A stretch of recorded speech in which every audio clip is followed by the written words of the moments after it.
Pinchnco is basically a product of love, of what I work as and do. Pinchnco has sandwiches as one of its main dishes because that's how I started. For my house as what is called a home-based caterer. Then we have restaurant development. It's different phases of my life. We started catering because catering was just easy to do. I was very interested in teaching. I started classes and really important classes where people learned how to cook from eggs to chicken, how to use our products to get European results, because the Gora recipe books, they give you Gora recipes. Pinchnco gives you recipes that will give you good results with what we cook. And then all of these things were happening at home and there wasn't enough space. So I actually bought this shop. My grandfather, whose pictures are downstairs, they bought me this shop. One grandfather taught me how to cook, one grandfather bought me the shop. And I was going to open a restaurant 22 years ago in here. And it lay empty because they didn't think I had the skill set to do it.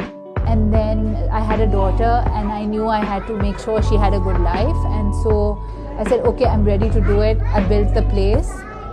It took us a year. It was very challenging. I'm a single parent, so it's even more challenging.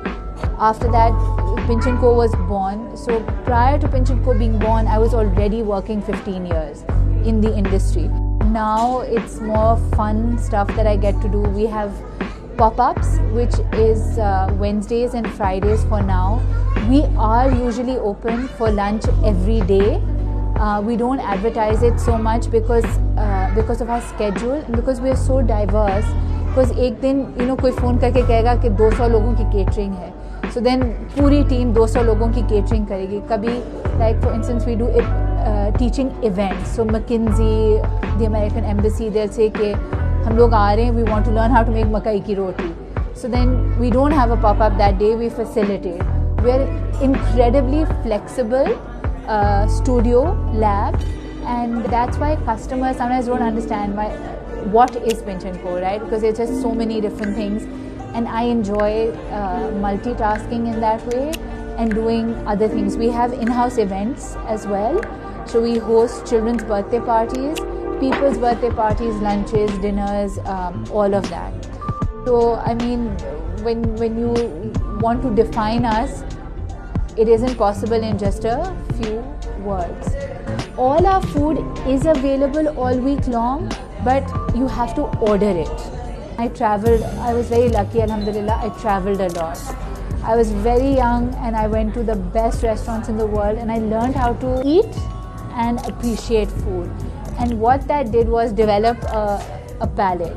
And my dad was also extremely influential in teaching me. And we had rules in the house, okay, you cannot leave anything on your plate. So it led to me being very overweight, but having said that, like, I learned to appreciate food. And then one day my cook ran away. I was, I think, 20. I went to boarding school in America, so I was back for the summer and I had a fight with the cook. He was a horribly tempered Bengali who was with us for 50 years. And he fought with me and he left, and it was the first rosa. My dad was fasting and I was like, oh my God, what do I do? So I actually started to cook that day. And ever since then, I haven't stopped. So, because I realized I was good. So when you realize that you can do something, then you're more motivated to try. And then I went to cooking school after that, and I developed much more. I cooked more actively. But I was very passionate about food. Passionate about cooking, I became later.